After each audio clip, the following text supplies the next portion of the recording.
Others come for your voice to be heard. Don't be quiet like a mouse. You gotta sing like a bird. Cast your vote. You got some options today. Grab your families and friends and let's lead the way. Oh. For the happy and early bird, by mail may be preferred. At the polls on November 3rd. Either way, make your voice heard. For the happy and early bird, by mail may be preferred. At the polls on November 3rd. Either way, make your voice heard. One voice can be a lonely sound, a cry in the distance, a whimper of doubt, yeah. But raise it up and we can gather a crowd where we all speak up together. They can't hold us down. Hear eruptions. What a happy and early bird. By mail may be preferred. At the polls on November 3rd. Either way, make your voice heard. Cuando voto vengaslo por el correo temprano. 3 de noviembre es el último día de votar.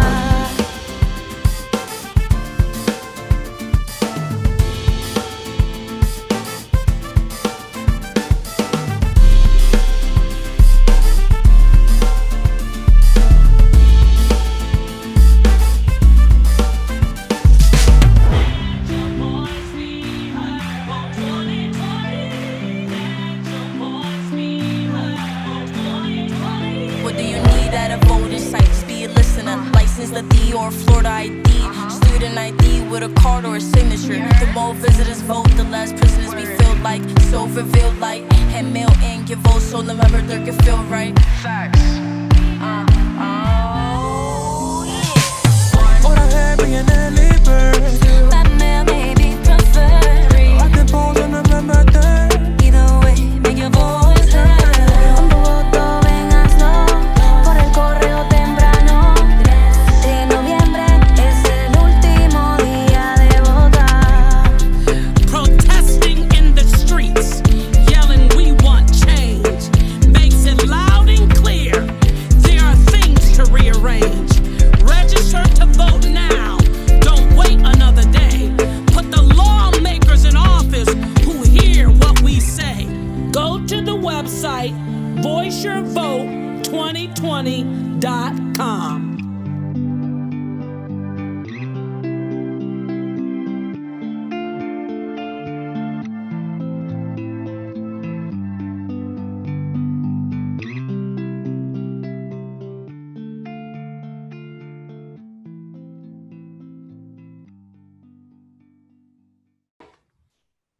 Voice Your Vote 2020. Welcome, everyone. We are delighted to welcome you to Voting as Our Voice, a platform that's been created by the Dr. Carter G. Woodson African American Museum and Women Talk Black. We're excited to create this opportunity for our viewing audience so that we can all become educated voters. Tonight, we're delighted to create this extraordinary opportunity for each and every one of you. I share this platform this evening with Women Talk Blacks, Executive Director and Founder, Stephanie Owens. Stephanie, welcome.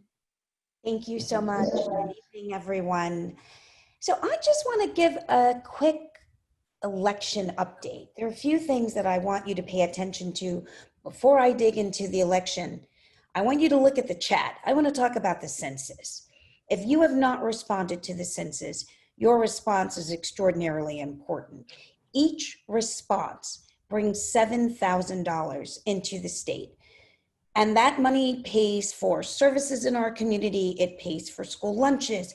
It pays for infrastructure. So we have until the end of this month to respond. Please respond to the census. And if you have responded, call 10 of your friends, make sure that they've responded as well. The next thing I want to bring to your attention is we need to vote, and we need to vote as soon as we can. If you have not requested your mail ballot, please do so. Ballots will be mailed in Pinellas County starting on September 29th. So you can be one of the first to vote. As a matter of fact, you can make every day in October election day if you have your ballot. So there's information on how to request your ballot in the chat. The other thing that I want to talk about is the returning citizens. Over 1.8 million Floridians with past felony convictions had their voting rights restored in 2018. But courts recently upheld that all fees and fines had to be paid. So I want to encourage everyone to help us help our brothers and sisters vote this November. There is a statewide meeting tomorrow night. That information is in the chat as well. So please join that statewide meeting to find out how we can help returning citizens vote. And the fact that we had the opportunity to vote, we voted for the opportunity to vote. And that has now been taken away for the returning citizens. I need each and every one of you to become an election protection volunteer and sign up to help protect that vote for 2020. That information is in the chat as well. We will also post it on both the Carter Woodson and the Women Talk Black Facebook accounts. So thank you so much, Terry. Thank you, Stephanie. I hope that we're taking note at how critically important it is for us to engage and be a part of this election process. We have a duty, we have a responsibility. Let's assume that responsibility. Before we get started, I think we want to present a poll to our audience. Do we have that poll available and ready? We would like you, the viewing audience, to select your top 2 issues in which the candidate views are most important to your selection of a school board member. Your selection: safe school environment for teachers and students, equitable school funding, reduction of achievement gaps in college readiness, family engagement and support programs, and school choice and vouchers. You will have the next 2 minutes in which to participate in this poll, and we will come back with you with those results.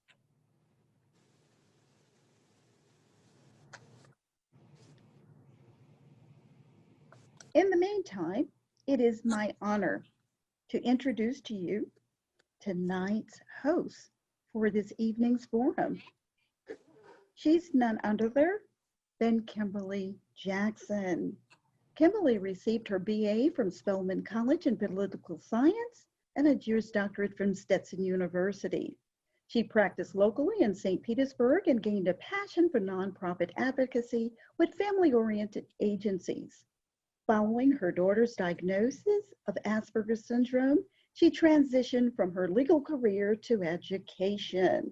Her journey at St. Pete College was largely based on her commitment to equity. Kimberly is dedicated to generational equity in all areas. She's an active member with the Fred G. Bennis Bar Association and a member of numerous organizations throughout our community. It is indeed my pleasure to present to you this evening the Executive Director of Institute for Strategic Policy Solutions, Kimberly Jackson. Welcome, Kimberly, and thank you. Thank you. I'm so excited. Tonight is an important night because, as you heard from Stephanie, you're learning about the importance of advocacy. So welcome to Voting as Our Voice, the School Board Forum. I know you've heard from many of the candidates over the past couple of months, but this is an important tonight. Voting as Our Voice is a collaboration between the Carter G. Woodson African American Museum and Women Talk Black, as you've heard from Stephanie Owens. It's an important platform because it educates, informs, and provides training events on information on how to advance the Black vote. So that is just crucially important in this time. Tonight, you're going to hear from 3 candidates from District 1 and 7 for the Pinellas County School Board. I will be asking them questions that have been chosen from you, which is the most important aspect of this particular forum. These questions are coming from you. We ask that if you are interested in presenting live questions, that you put them in the Q&A and chat. And be mindful that as much as we will try, we may not get to all of your questions. If we don't, that's fine. Simply follow up with the candidate, and I'm sure they'll be happy to answer your questions, particularly as we get close in this election cycle. Before introducing the panel, I have some important information too, and I'm going to read it to make sure that I'm very crystal clear about making sure we have this information for you. Pinellas County is home to the 8th largest school district in Florida and 27th out of the more than 16,000 districts nationwide. In 2019, the district employed nearly 7,700 teachers responsible for educating just over 106,000 enrolled students and managed a total annual budget of nearly $1.6 million. The school board is responsible for approving the district's budget, setting policy, and appointing the school district superintendent, among other duties. Its members serve for 4 years and they earn around $44,000, $44,708 annually to be exact. This year, the school board has faced unprecedented issues as it relates to the safe, quality education options during this quite trying COVID pandemic. While large strides have been made toward these objectives, it's clear that anyone who's elected is going to be stepping in some really tough shoes. We hope the candidates' responses this evening will help you make the crucial determination that you need. Now, for some more important information. Election dates and deadlines. October 5th is the deadline to register to vote in the November 3rd general election. And to avoid mail delays, we recommend that you target the October 15th as the latest date to request that mail ballot be mailed to you if you haven't already done so, and do it tonight. After October 15th, we recommend that you pick up your mail ballot in person, or if you are unable, have someone else pick it up from you from the 3 supervisor of elections offices. If you've already signed up to vote by mail, you will be receiving your ballot within the first week of October. In-person early voting will be available October 19th through November 2nd. That is extremely important.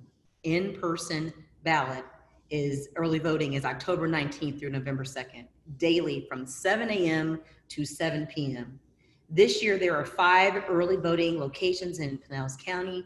We encourage you to visit votepinellas.com for more information on elections and to learn the local or official mail ballot drop box sites and the early voting places closest to you. And on a side note, the Supervisor of Elections has a lot of information, so you can always look that information up as well as it relates to voting in your area and statistics. Tonight's format is intended to enable the candidates to address as many of your questions as possible. Again, as stated before, they come from you, which is important. Therefore, candidates will not be having opening statements. They won't have rebuttals. Instead, we're going to give them the opportunity to have a 2-minute closing. And the order has been determined by number draw, which we did right before. The candidates will be given equal time and generally 60 seconds to respond. However, in a lightning round, we want to remind them that it's either yes or no, support or don't support, or agree or don't agree. I'd like to remind everyone that school board races are nonpartisan. The District 1 school board race will appear on all Pinellas County ballots and be voted by all voters within the county. The District 7 school board race will only appear on the ballots of St. Petersburg voters who live in School Board District 7 precincts. Now let's welcome our 3 of 4 candidates running for the Pinellas County School Board seats in District 1 and 7 with us this evening. Vying for the seat in District 7 is candidate Edmonds and candidate Nurse. Thank you so much, candidate Edmonds and candidate Nurse. Also here tonight running for the District 1 at-large seat is candidate Stephanie Meyer. Her opponent is Laura Hine, and she is unable to join us due to a long-standing prior commitment. However, she has provided a recorded video statement that we will run after the question and answer period and prior to the panelists' live closing remarks. So with that, I hope that you are ready to begin, and I am ready to ask questions, and I'm very proud of myself because I'm on time.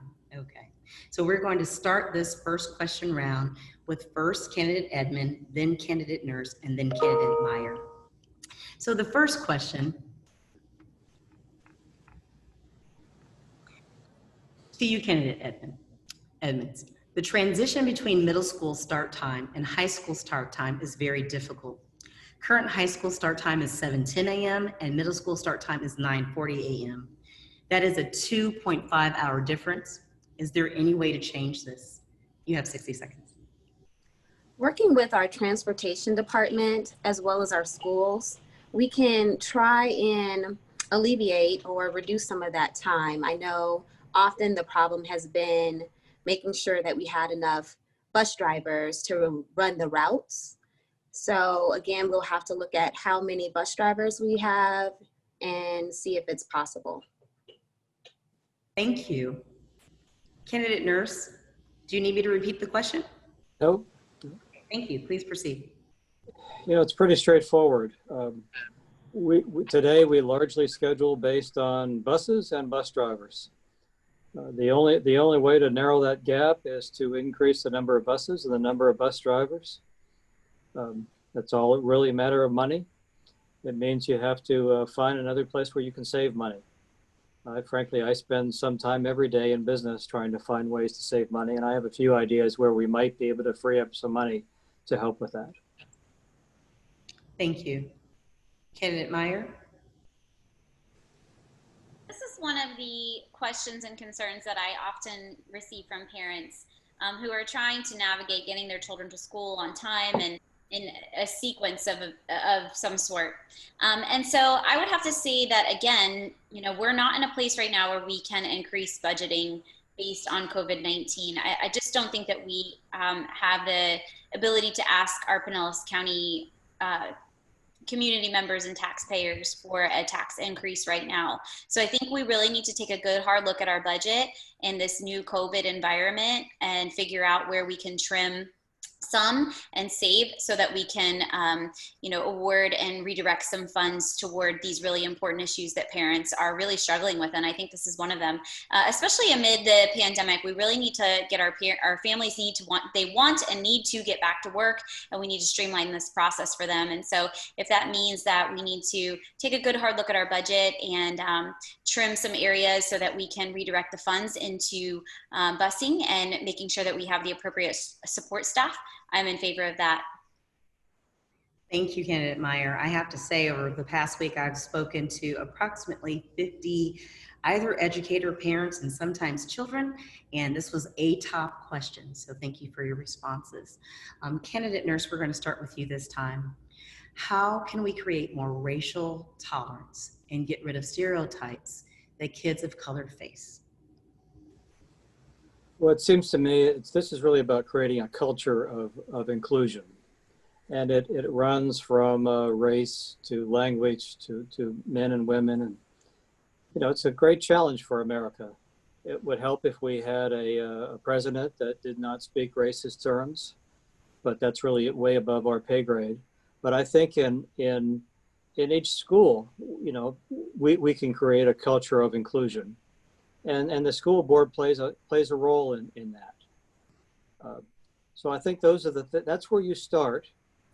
And then we need to have more positive experiences to help kids connect with each other and become friends, frankly. Thank you for your response. Candidate Meyer, would you like me to repeat the question? No, I'm good, thank you.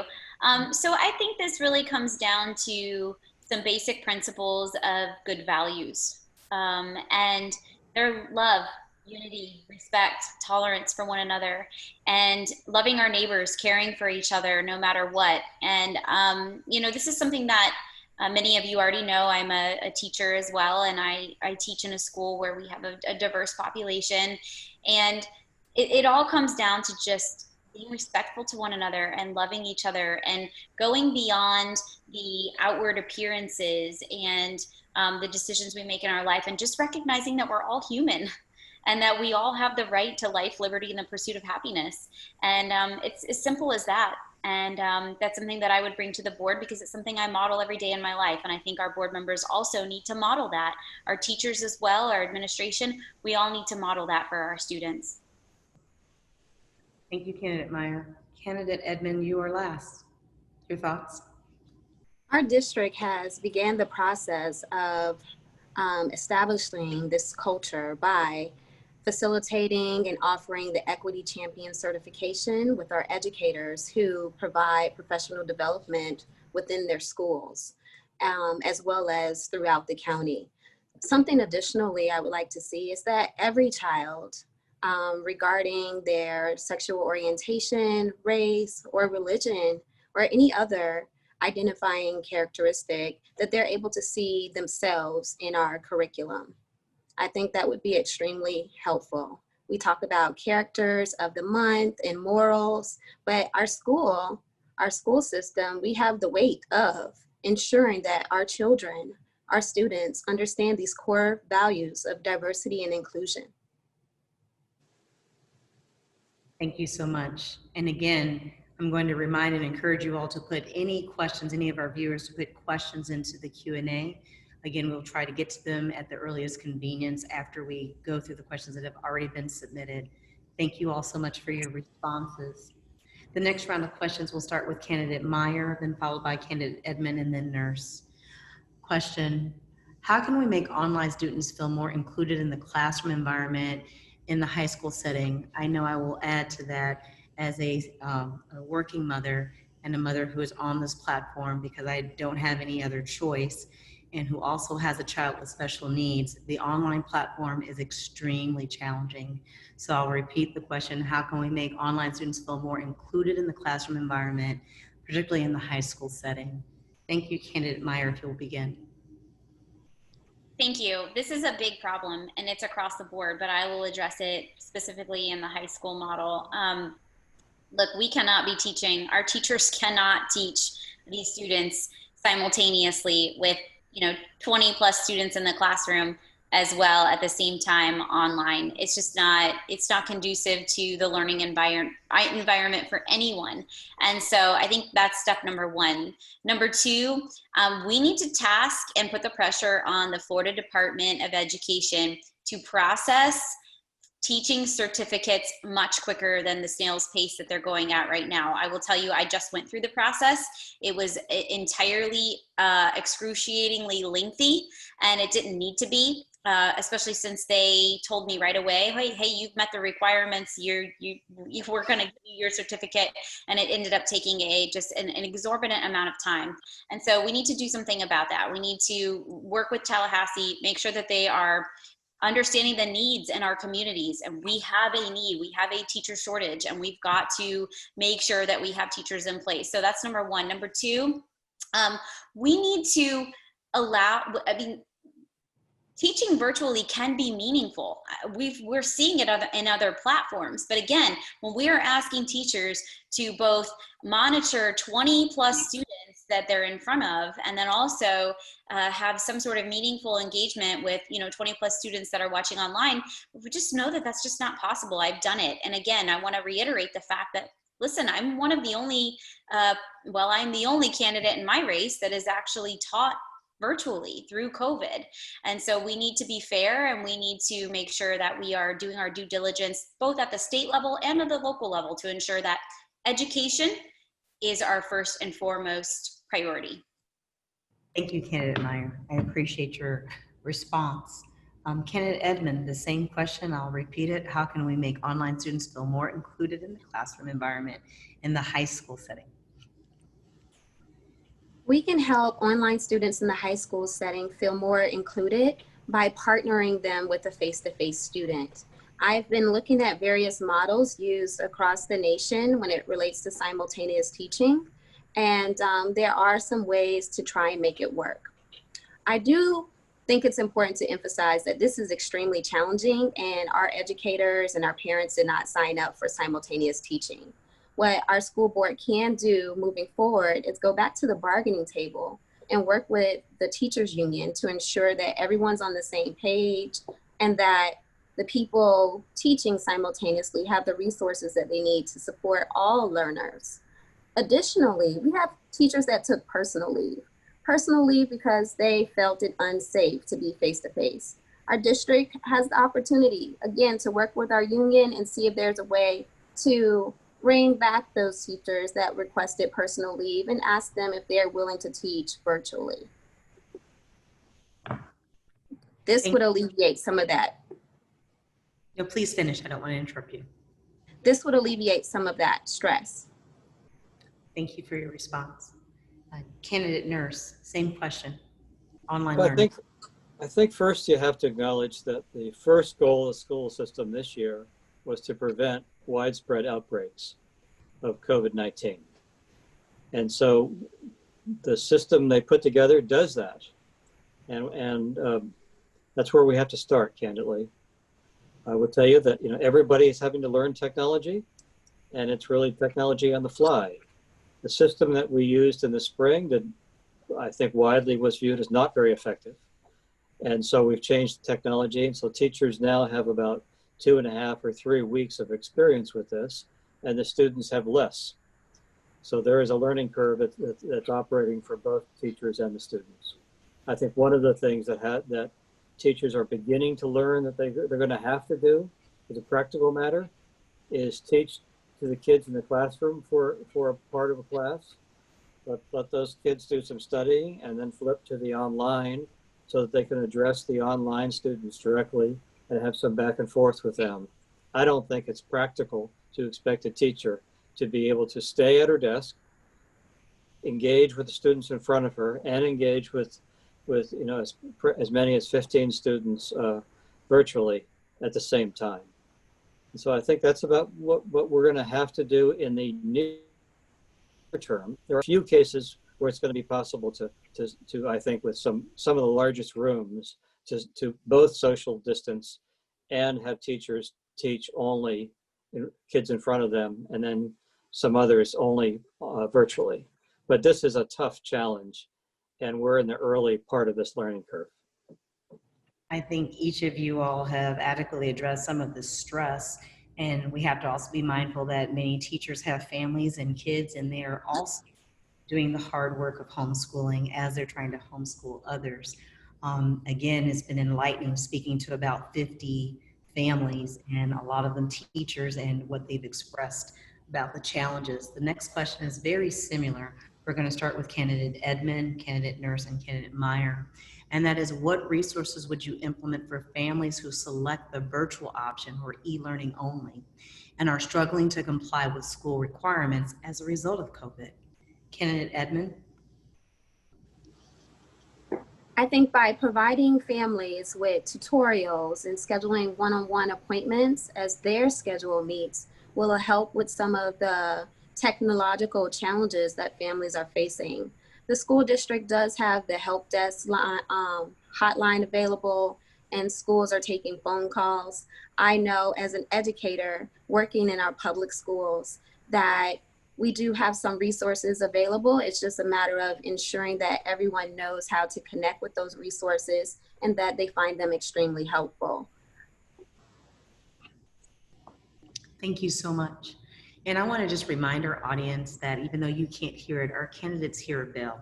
So we have these wonderful tech team in the back giving me reminder notices. So if you see me look down occasionally, that's why. So candidates, as a reminder, if you hear a ding, that means that time's up. But again, thank you for your response. Again, to you, candidate Nurse, same question, which was, what resources would you implement for families who select the virtual option and are struggling to comply with school requirements as a result of COVID? Well, I think a lot of this is really about a learning curve for the students and their parents in this new technology. You know, Caprice mentioned the help desk that exists. You know, we're frankly going to have to circle back to families that are struggling with this offline and help figure out, you know, what challenge they're having. But everybody's going through this learning curve, and sometimes you have to remember this is a marathon, not a sprint. And so it's not realistic to expect that at the beginning this is all going to go smoothly, because this, you know, we've sort of put together a series of challenges that make it difficult. Social distancing, fewer kids in a class, you know, maybe half the kids sometimes online. And so we're just going to have to make sure that when we see students and parents that are struggling, that we circle back to them and let them know where they can get more help or help them through the technology. Well, technology is certainly a challenge for many families. You know, there's an equity issue that we're talking about when you talk about access to Wi-Fi and access to having many children in a home and access to job schedules and time at the computer. So e-learning becomes very challenging. I've spoken with these several members of the community. This has been a struggle to try to figure out how to comply with school requirements and not be penalized for not having the setup. So thank you all, candidates, for your response. Our next question is a lightning round. As a reminder, Didn't get a chance to answer the question. I'm so sorry, candidate Meyer. Thank you so much. Yeah, no, we're live, so this is what it is. Candidate Meyer, my extreme apologies. Okay. Please. Okay, so at the risk of sounding like an armchair quarterback, I just want to just point out the fact that our district had an ample amount of time to begin to deal with these issues and put the provisions in place that we needed, knowing COVID was not going away, and that we were going to be facing this for at least this school year and maybe many school years to come. So number one, we should have been looking at this as a district well before June 15th, which is when we first started seriously looking at this, per the school board meetings. Number two, one of the things that I think we can do right now is provide something that I mentioned in last night's forum, which is a toolkit. And this can be something, I know we're all trying to save paper and all of these things and you know, not, and we're trying to move into this digital age, but the fact and the reality is that not everybody is there yet.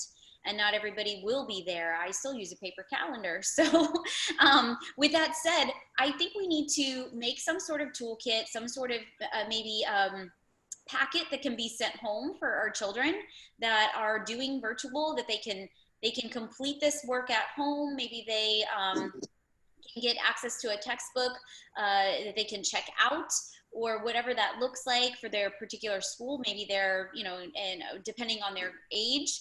And then they can complete that work at home and then turn that work in, maybe set at the end of the week. We have to provide options. We are in uncharted territory, and the more options we give our families, the better. And again, at the risk of sounding, you know, archaic, I mean, sometimes back to basics is the best policy, right? Especially for our families that don't have access to the technology that is required right now, currently in our system for virtual schooling. Thank you, Candidate Meyer. I appreciate your response. The next response is a lightning round. So again, it will be a quick response. We will start with Candidate Nurse, then Candidate Meyer, and then Candidate Edmond. The question presented to you, Candidate Nurse, is, do you support teaching Pinellas County students about comprehensive sexuality education as a part of a regular curriculum in our public schools? Do you support, yes or no? Yes. Candidate Meyer, support, yes or no? No. No. Candidate Edmond, support, yes or no? Yes. Okay. All right. Thank you so much for completing the lightning round very quickly. Question 6. And the next question starts with Candidate Meyer, then Candidate Edmond, then Candidate Nurse. What policies or initiatives not already in place would you propose to narrow student achievement gaps and better prepare them for college? Candidate Meyer. Well, number one, I think we need to look at early literacy. That is right out of the gate. And this is not a problem that can be solved at one certain time in a child's academic career. We need to begin early on in a child's academic career and making sure that we are reaching them early on. We know that by 3rd grade, if students are not reading proficiently, they will take those issues and those struggles with them onward throughout their career. So early literacy, and I know we're working on programs that that are meant to work in that area, but I think that oftentimes we're seeing that they're not working, some of the plans that we have in place. And so I think we need to take out high stakes testing, especially for our very young children. And we need to focus on instilling a love of learning with them. And then moving forward through students' academic career, we need to ensure that we are continuing that love of learning and that we are providing an education that is as diverse as the people and the families and the students that we serve. And so we need to keep and capture our students' interest. Education is not a one-size-fits-all solution, and as our children and students move forward, we need to make sure that we are adapting to that and offering things, programs, etc., that interest our students so that we can set them up for a life of success. Thank you, Candidate Edmond. Do you need me to repeat the question? Yes, please. The question is, I love technology. What policies or initiatives not already in place would you propose to narrow student achievement gaps and better prepare them for college? I wholeheartedly believe that we need to begin addressing the basic needs of children. When we begin addressing the needs of the whole child, we will see less disciplinary concerns. We'll see a better or more improved love for learning. Our educators will be able to improve their relationships, and just ultimately, our school culture will change. We all know, well, I know from experience in education and working with children for the past 18 years, that if a child's basic needs aren't being met, they're not going to thrive academically. So having the student-centered focused learning approach to learning will be beneficial for all. And when I talk about whole child learning, that means including those programs or services that go beyond our student day, some which our district has already implemented. But again, once we begin addressing the needs of the whole child, we'll see greater gains, academic success, behavior success throughout their schooling. Thank you. Candidate nurse, same question. Okay. Well, let me circle back to sex ed for a second. I think the goal is to prevent disease, prevent pregnancy, and to clarify responsible actions and behavior, particularly among the boys. But to close the achievement gap, it seems to me that I want to start at the hospitals when the children are born through the pre-K. There's a lot of work that we can do there. We need to do that with partners in the preschools to make sure that the preschools are preschools, not just daycare centers. And I know that the city and the hospitals and the Juvenile Welfare Board are interested in this conversation. Because if we can close the gap early, the earlier you close it, the better you are, by far. And if you don't close it by third grade, they know you're never going to close it. And so if you want to provide more opportunity, you've got to close the gap early. And I think third grade is candidly too late of a place to start. Social promotion is not a favor. To send a child to the next grade when they're not ready for it and they're not able to do it grade level, that just penalizes them. I hope later on to talk about what I call a pathway to good jobs, which is really about providing high school students with a whole spectrum of opportunities past high school, because just a high school education is not going to lead to a good job for this next generation. Thank you for your response. Of course, all candidates are going to be able to have their closing remarks, but in light of candidate Nurse expanding on his lightning round question, do candidate Meyer or candidate Edmond have anything to add? No. Thank you. Questions? I have something to add. I do think that we should make sure that it's age appropriate comprehensive sex ed and that parents are provided the option. Thank you. Our next question is question 7. Question 7 is going to first go to candidate Edmond, then Nurse, and then Meyer. And the question is, how can we create a more racial tolerance and get rid of stereotypes that kids of color face?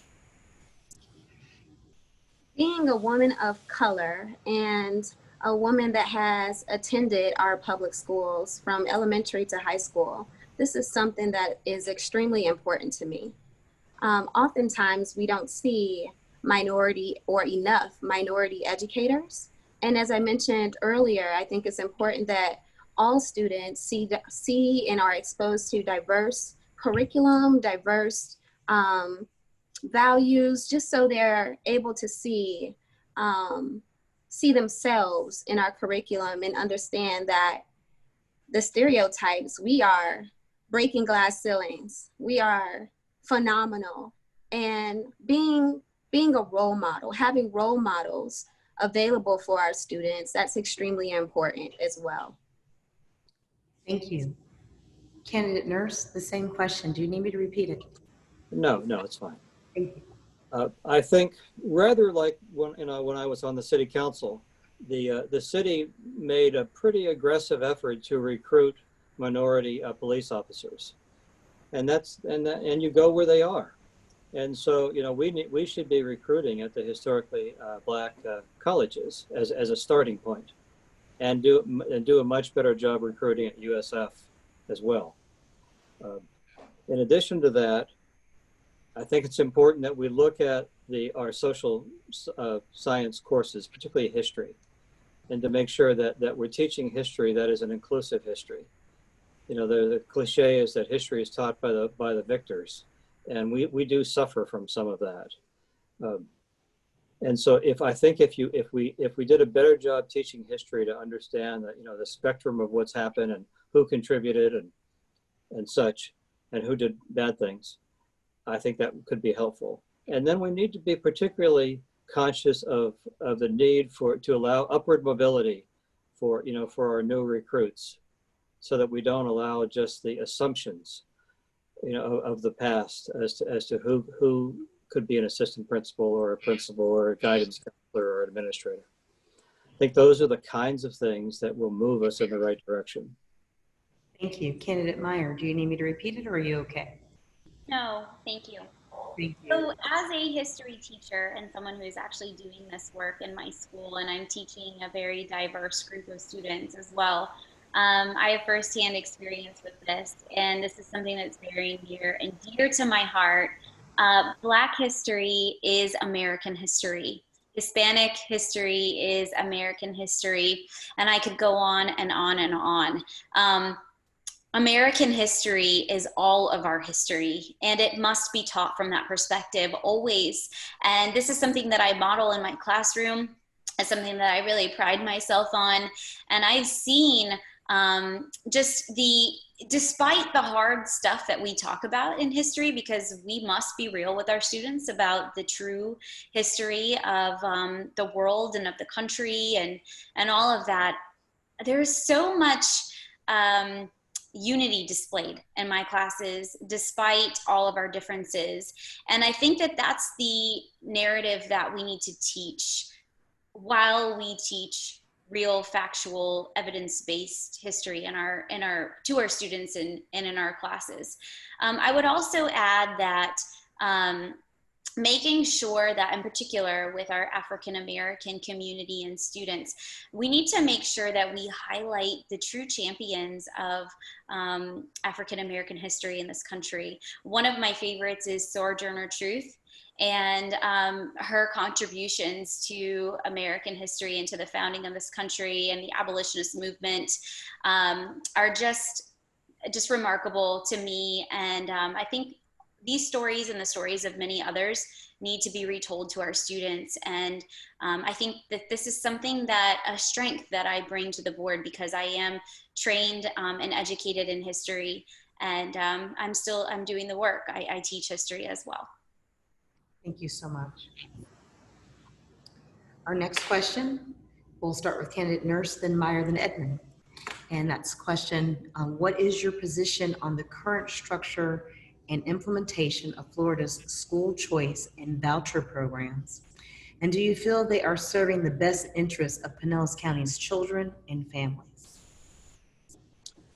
Well, you know, wealthy parents and students have always had choice. And you know what the legislature passed was a law that allowed moderate income students the option to go to charter schools. Now the school board's responsibility is to make sure that when we approve a charter, that the school both has the education related skills and the financial backing to survive. And you know, we have in the last decade or so, the Pinellas County school system approved a number of charters that went bust with no notice. And so from my perspective, yes, we should provide people choices, you know, and while at the same time working diligently to make sure that the public school system is so good that folks don't want to make another choice.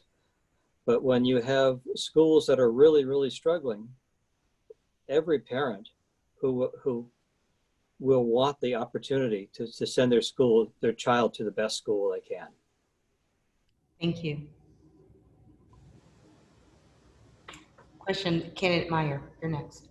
So I think this question comes down to a basic premise of, is our goal to sustain an institution of education, or is our goal to give and provide a world-class education to every single child in this county?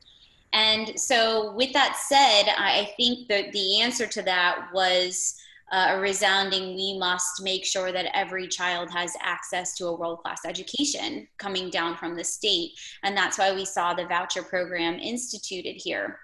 I do think that there are many benefits to the voucher program.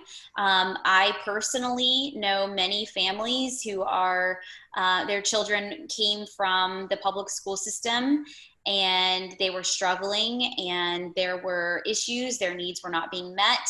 And now they're on a voucher program in a private school and they're thriving. But I think, like Mr. Nurse said, you know, the goal is to have a public school system that meets the needs of every single student. And what does that look like? I think we're at a crossroads. I think education as we know it is changing. And I think that this one size fits all solution of we're either going to have vouchers or we're not, or, you know, it's either public or all privatized. I think that's kind of a mentality of the past. And I think COVID has lended itself to that narrative because, I mean, as you've all seen, you've seen the reports. We've had more and more students parents pulling their children out of the public school system for various reasons. And so if we want to sustain our public school system, which I do, I am a product of our public school system. My mother was a 34-year veteran public school teacher with Pinellas County. We've got to meet the needs of the people that we serve. And so there's multiple ways to do that. But yes, I do support our current voucher program. And I do want to make sure that we are making sure that our charter schools are safe and sound and ready to go before we get them started. But we do need to provide our families with options, no doubt. Thank you. Candidate Edmond, do you need me to repeat the question? No. Okay, great. Please As the candidates before mentioned, the legislature has passed the rules and laws that we have to abide by as school board members. Last Saturday, I attended the open house for North Star Academies located right here in District 7. And I know my role as a school board member would be to ensure that they are meeting the rules and stipulations according to the contract approved by our school board. And that's what I intend on doing. And being a product of our public schools and a public education champion, I think that it's very important that we make sure that our schools have the resources that they need, as well as that we're supporting all learners. Thank you. Thank you. So the next question, we're back to lightning round. So it's either a support or opposed question. And the question is, we're going to start with candidate Meyer, then Edmond, then Nurse.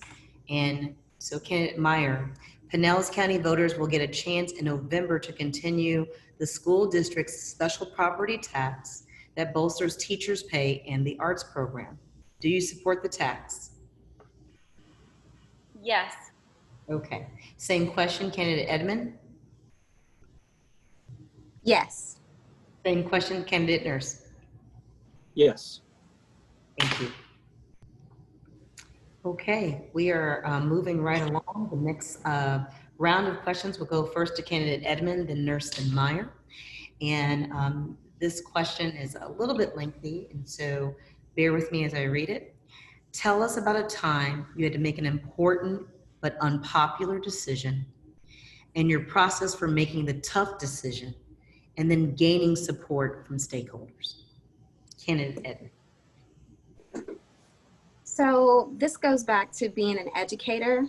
I had a student that was, he had some behavior challenges and they wanted to place him emotionally, behaviorally disturbed.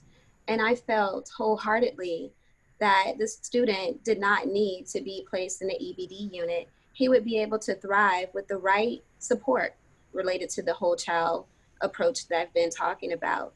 So during his meeting, there were several people that were advocating that he gets placed EBD, and I provided documentation for reasons why he should not be placed EBD, And after about a 15-minute conversation, many of the people, including the parent that was almost convinced to put her son in EBD, their minds were changed. And that scholar ended up not being placed EBD and has been thriving ever since in a normal or a regular gen ed class. Thank you. Candidate nurse. Well, when I was on the city council, there was both stormwater rates and reclaimed water rates that, frankly, most of the people subsidized our most affluent neighbors, and so I led the effort to end the subsidy for the 12% of people who had reclaimed water by the other 88% of the folks, and then on stormwater fees to end the subsidy where the folks with the smallest properties were subsidizing the folks with the largest properties. As will not surprise you, it was the most affluent with the biggest properties that raised hell, and they were both powerful and mad, but I was able to make the argument of fairness, and eventually people acknowledged that yes, it really is not fair that the folks with the smallest properties subsidize those with the biggest. And over about a 5-year period, I was able to close most of that gap, which resulted in most people's stormwater rates and going down, actually. Thank you. Candidate Meyer. Yes, so being in business for many years of my life, 17 years before I became an educator, I've had to make a plethora of very tough decisions that aren't always popular. But one of the decisions that sticks out in my mind is the decision to transition from my career in business, 17 years exactly, most recently with Procter & Gamble. Many of you know Procter & Gamble. It is a worldwide Fortune 100 company. And I was at the height of my career, and I really felt called to the classroom. I felt as though my heart was being tugged at. I've always had a love and interest in history, and I've always had a love for students and for learning. And I just felt as though in my heart that this was such a I felt very conflicted because many people were relying on me and my position. I was up for a big promotion to lead a team. Obviously, my family relied on me financially at the time, and you can imagine the difference in working for P&G and becoming a teacher. It's a big financial disparity, and I had to rely on my faith. And I had to rely on my community of friends and family to, believe in me that this was what I was supposed to do. And I have to tell you that there is nothing more rewarding than being greeted by my students every single day and being told at the end of the day that this is my favorite class. I love when you just tell us stories about history.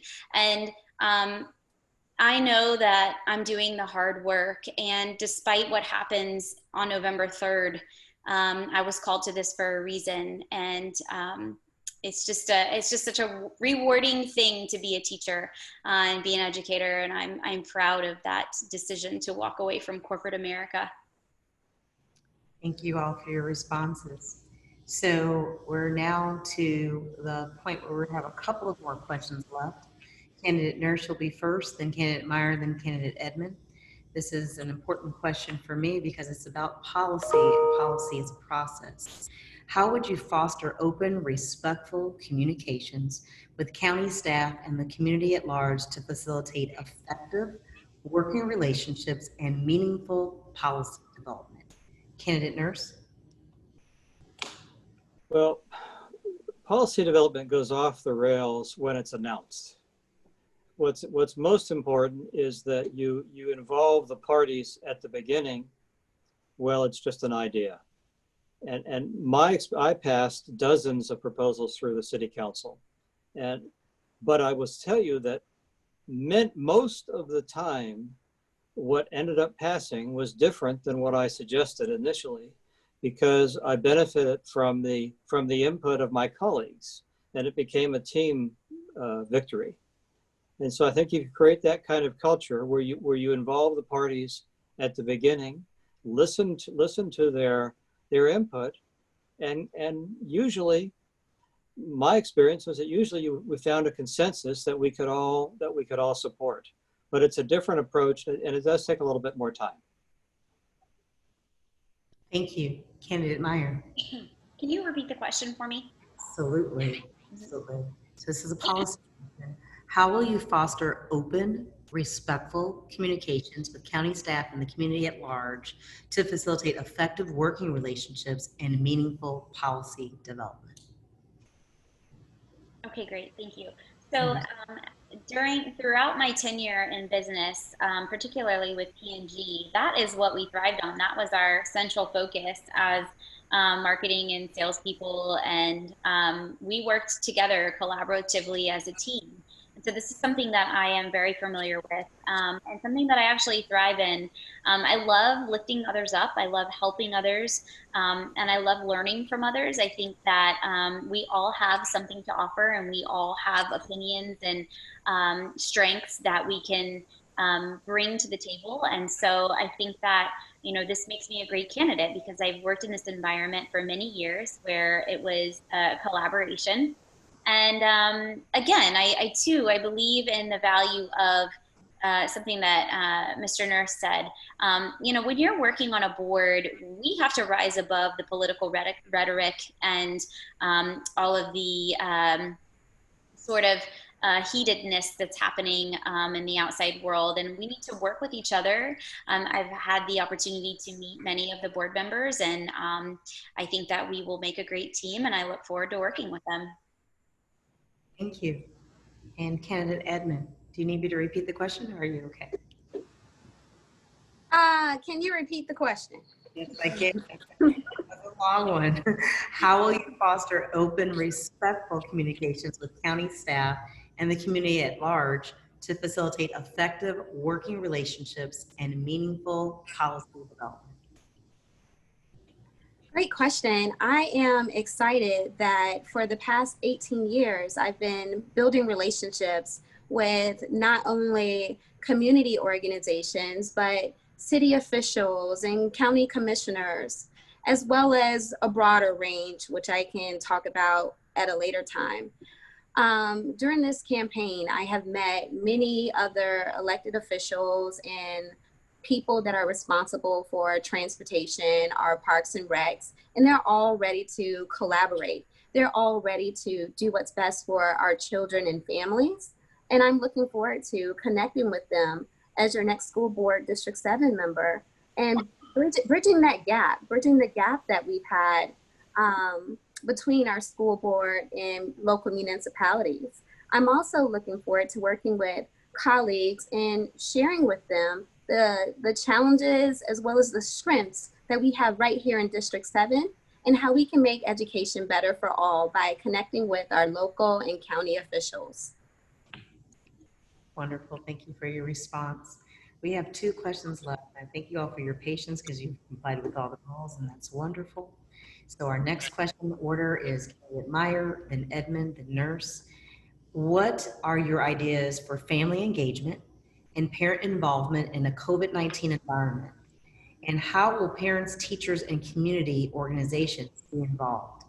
Candidate Meyer, you're up. This is a great question, and it's one that I'm really excited about because I think this is one of my big strengths when it comes to this race and my candidacy for Pinellas County School Board. So number one, I think we need to reopen the door to our parents and to our community. For so long, our district has kind of adopted a policy of, you know, kind of a wall of separation, if you will, between the district and the system itself and our parents. And I can tell you from firsthand experience that I felt that way when it was time to put my children in school. And it was one of the big deterrents for me and my family in our decision-making process. And I have heard from countless parents that they have felt the same way. And so I think number one, we need to outreach. We need to make sure that our parents know that, listen, this is a new day in Pinellas County. This is a new day in our schools, and we value you as partners in education. And we realize that at the end of the day, you are the utmost authority when it comes to your child's education, and we want to be your partner in that. And so number one, we need to get that message out to families. Number two, we need to get that message out to the business community as well. I've had the pleasure of working in this county for many, many years in business, small businesses, large businesses. And so I have the connections that it takes in order to engage our community. And that's something that I will be working to do right out of the gate as well. And I'm already actually working on some of the infrastructure for that. So not only do we need to remind and let our parents know that, listen, this is a new day. We want to partner with you. We need to let our businesses know that, you know, this is open. We want your partnership. We want you and value you in this system and in this great work of educating the next generation. Additionally, I think that one of the things I mentioned was the toolkits when it comes to that communication piece. You know, what does that look like as a parent? What is my role here? And I think if we provide parents with a toolkit, something that we send home in a folder that has continuity going back and forth every day or once a week, where we're identifying what we're doing in the classroom, what we're expecting of the child, of the student at home, and what that parent's role is in something that, again, maybe sounds archaic, but, you know, we have to realize that there is a great number of families in this county that don't have access to technology, and we cannot leave them out. And so, and instead of assuming that everybody has the same technology, why not go back to basics and provide a take-home back and forth folder where we are asking, maybe even in elementary, that parents sign off on it every night. And so that we have that continuity. Not everybody's going to do it, but I think a lot of parents will. But the first step is re-engaging with parents, re-engaging with families and the community. Thank you, Candidate Meyer. Candidate Edmond, what are your ideas for family engagement and parent involvement in a COVID-19 environment, and how will you engage parents, teachers, and community organizations? Improving family engagement and community partnerships is included in my platform. I've included it in my platform because of hearing from parents, me being a parent, a teacher, and an actively involved community member. Last year, I had the opportunity to participate and facilitate a national PTA grant on family engagement right here in St. Peter's, right here in Pinellas County, where we hosted 3 listening sessions. And what we did was, we did our best to eliminate all barriers. We provided transportation, food, childcare, and a voucher. I know that families struggle. They struggle by working many jobs. So again, we have to think outside the box of how can we best reduce the barriers that families are facing. And that's one strategy, one approach that we could use. Another approach to getting our businesses and community organizations involved is just offering them partnerships, inviting them to the table. On this journey, I've realized several people have wanted to help and have not been able to help for whatever reason that may have been. But I am going to be bringing a coalition with me to our school board, and I'm looking forward to increasing family engagement, as well as retaining and recruiting the best educators and support professionals, and including our businesses in our community. I am a part of various community organizations, and I think that it's extremely important that we realize it's going to take a village for us to improve our schools, and working collectively and collaboratively is going to be impactful. Thank you. Thank you. Candidate Nurse. Well, you know, 6 months into COVID, it does feel like this might go on forever, but we know it won't go on. So in the meantime, we have to find ways that we can connect safely. Let me just use an illustration of back to school nights. Well, you know, we do have some big rooms in schools. And so it may be that you end up having to invite half of the kids or half of the parents of kids who are in class one night and half another night. And it may be that you have to do the virtual other nights, so depending upon what size rooms you have available, so you can do social distancing. I will say that I do know that for parents, particularly single parents, when you can make this a dinner as well, and they can bring their children, that always helps. That we found at Melrose, that was very helpful. And some of this really can be done by telephone. I mean, I know that the businesses are very interested in post-high school education to train the next generation, because the boomers are retiring, and so there will be millions of people who need to be replaced. And so, but we need to find ways to put out the welcome sign. And sometimes in a big bureaucracy like a school system, it's hard to communicate to folks that we want your input, and we have to get better at that.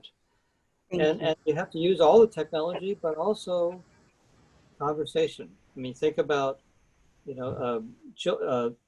communicating by text. It's very shallow, and a lot of it really needs to be done verbally.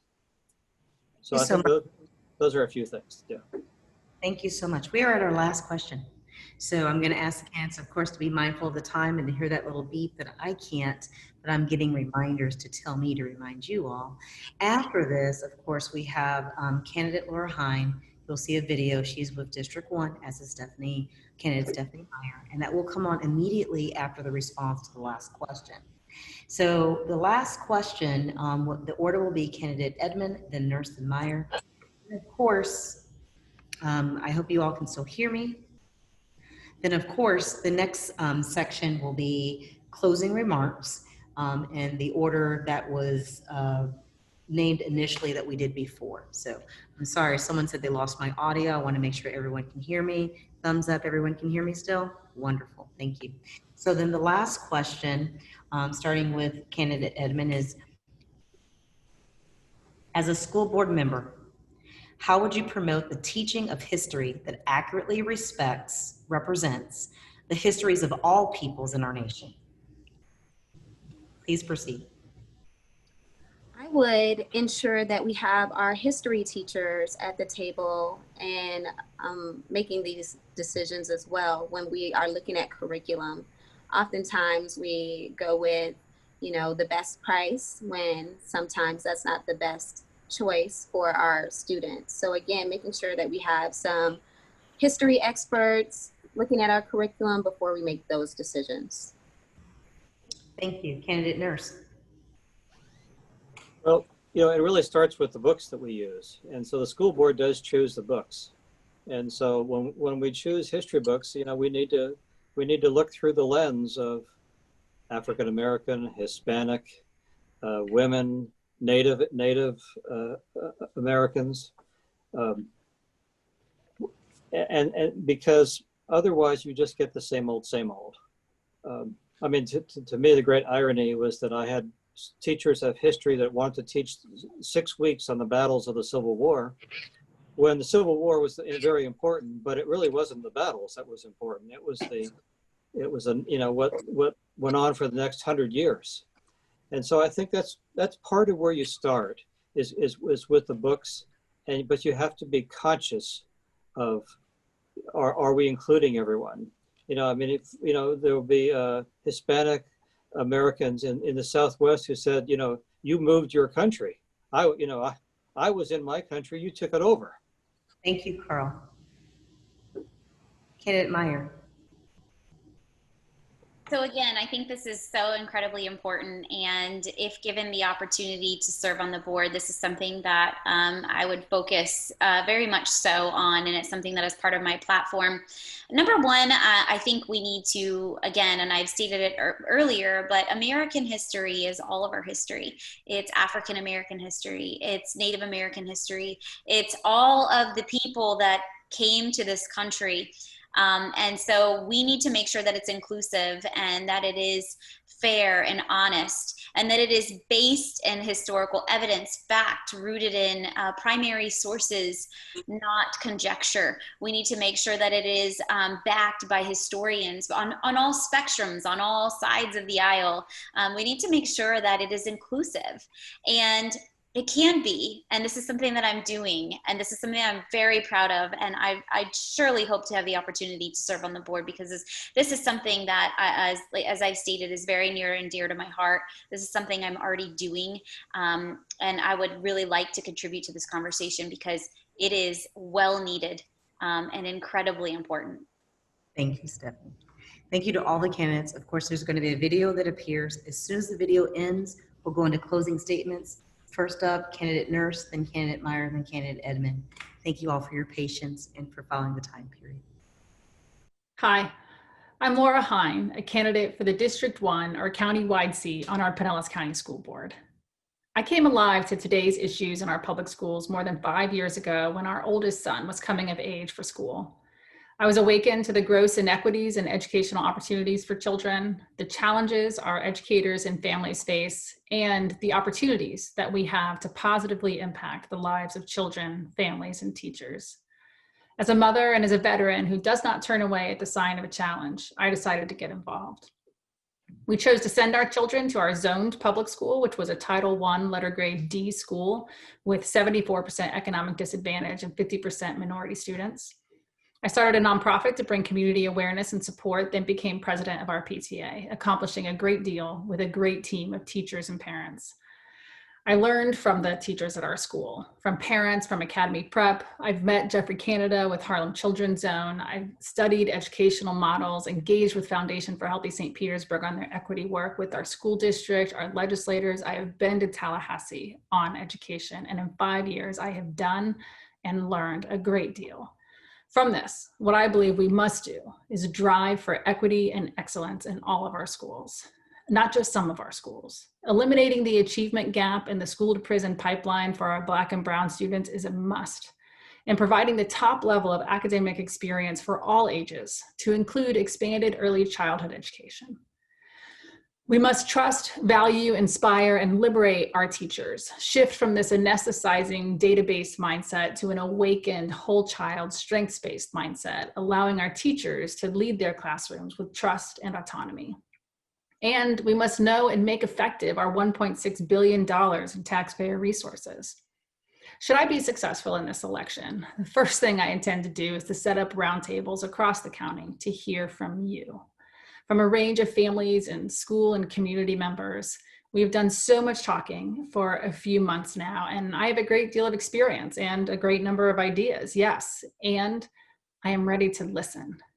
I value the endorsements from our teachers and service unions, from Mayor Kreisman and Dr. Kanika Tomlin, our deputy mayor, from Representative Webb and Senator Roussan, along with others. But for you to learn more about me, please visit votelaurahine.com or Vote Laura Hine on Facebook, or call me. My mobile number is 727-871-9642. As a veteran, I have demonstrated my absolute commitment to public service. As an executive, I have experience in large, complex systems and finances.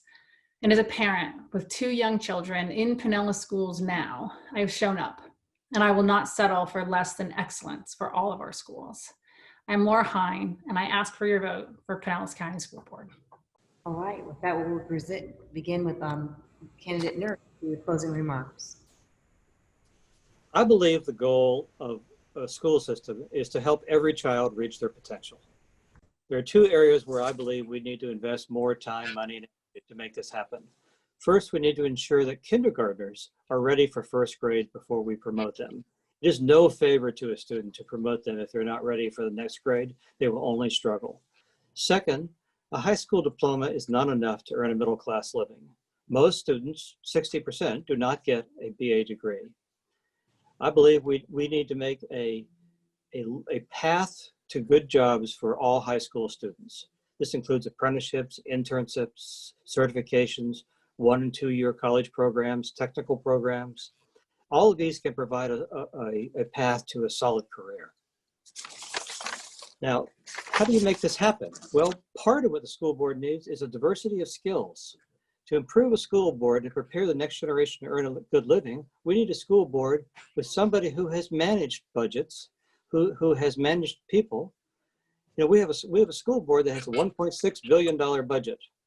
And so I have 34 years running a business through 4 recessions. I have the skills that can make this happen. My name's Carl Nurse, and I ask for your vote.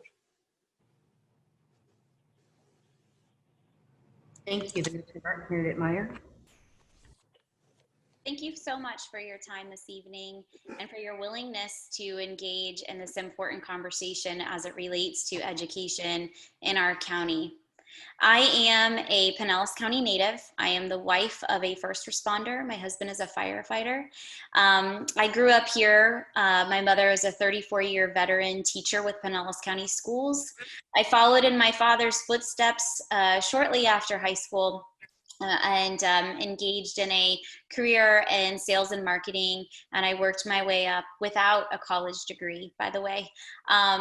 For 17 years and eventually landing at Procter & Gamble, which is, if you've been in sales and marketing, that is the height of the height. That is the cream of the crop. That's where you want to work, right?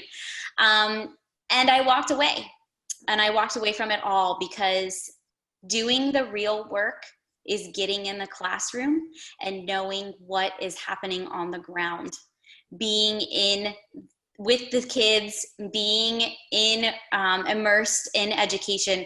There is no substitute for that.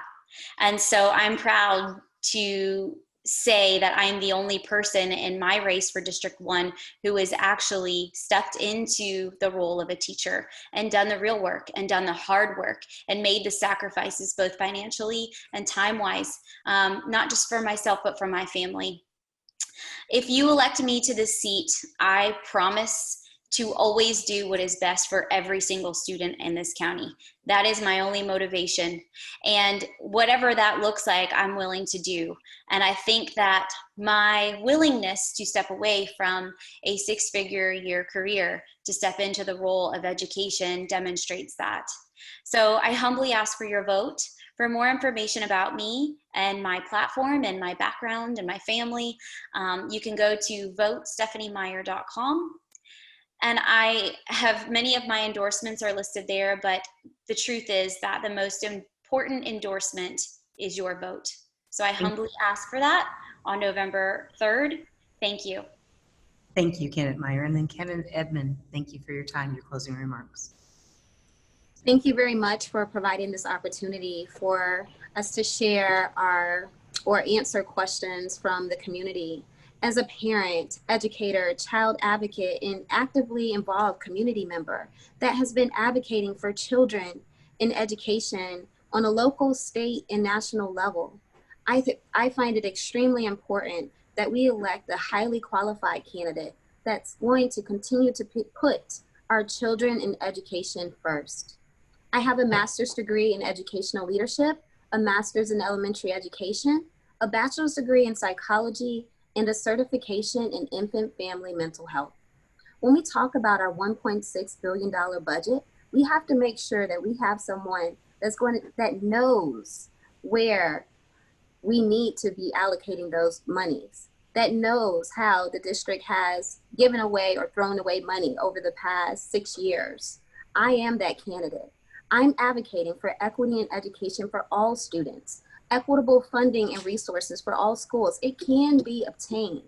I'm also advocating for whole child learning, better recruitment and retention methods, improved family engagement, and ending the school to prison pipeline. We all know what's at stake during this election. There's so much at stake. I am the only candidate in this race that is an educator and has children attending our public schools. On or before November 3rd, vote Caprice Edmond for Pinellas County School Board, District 7.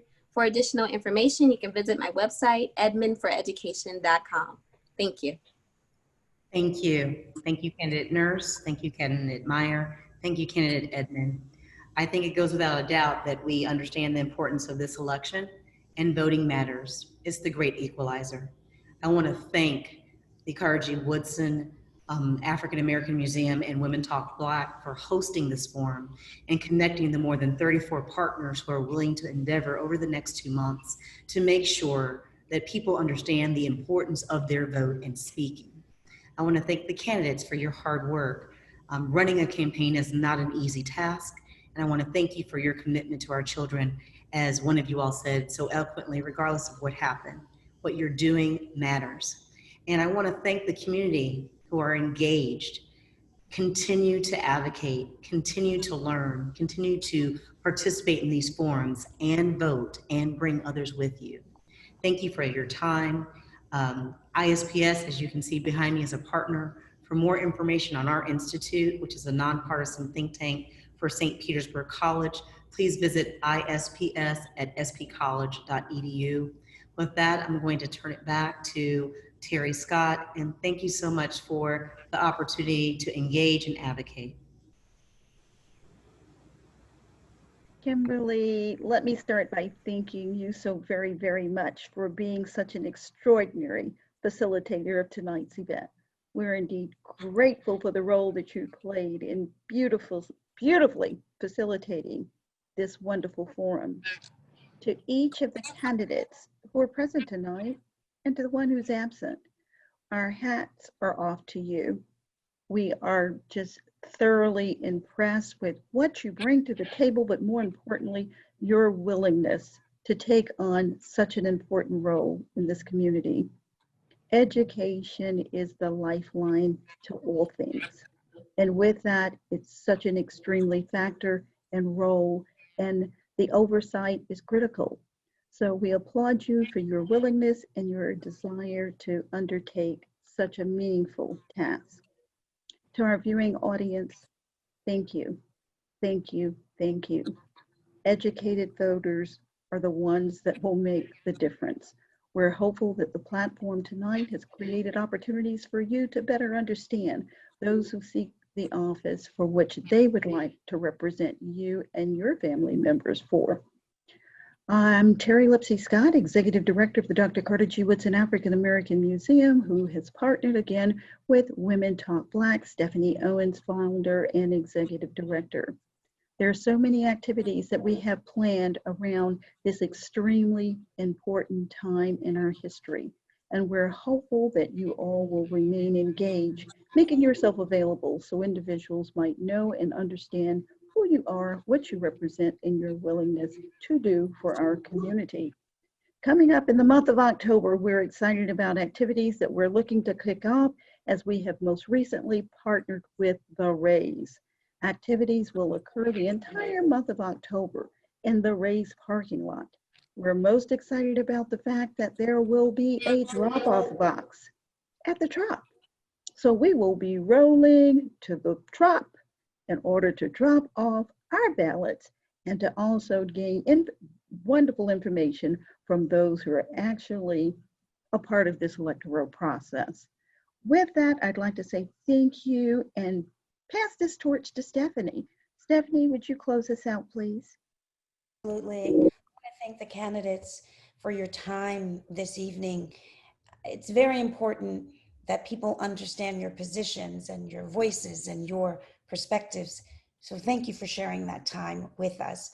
I want to thank our 34 community partners who have come forward to be engaged in this process on behalf of their organizations, but more importantly, on behalf of our community. Ms. Jackson, thank you so much for your participation this evening and an amazing and wonderful job you did bringing the best out of our candidates. And to those of you who are going to vote, I just want to remind you, if your vote wasn't important, they wouldn't be trying to take it away. So please make sure you're registered. Make sure you have a vote by mail ballot. You don't have to use it. You can turn it in and vote in person, but you want to be prepared. And now we're going to do one more closing question. We have a quick poll. We want to know, did the candidates provide enough information during the forum to help inform your voting choice? So if you could please take a minute, let us know. And we'll pick up the poll on the other side. We promise you that we will post that information on social media. Thank you all, and we hope you'll join us next Wednesday at 7 p.m. for our forum with those who are running for a seat on the county commission. Have a wonderful night.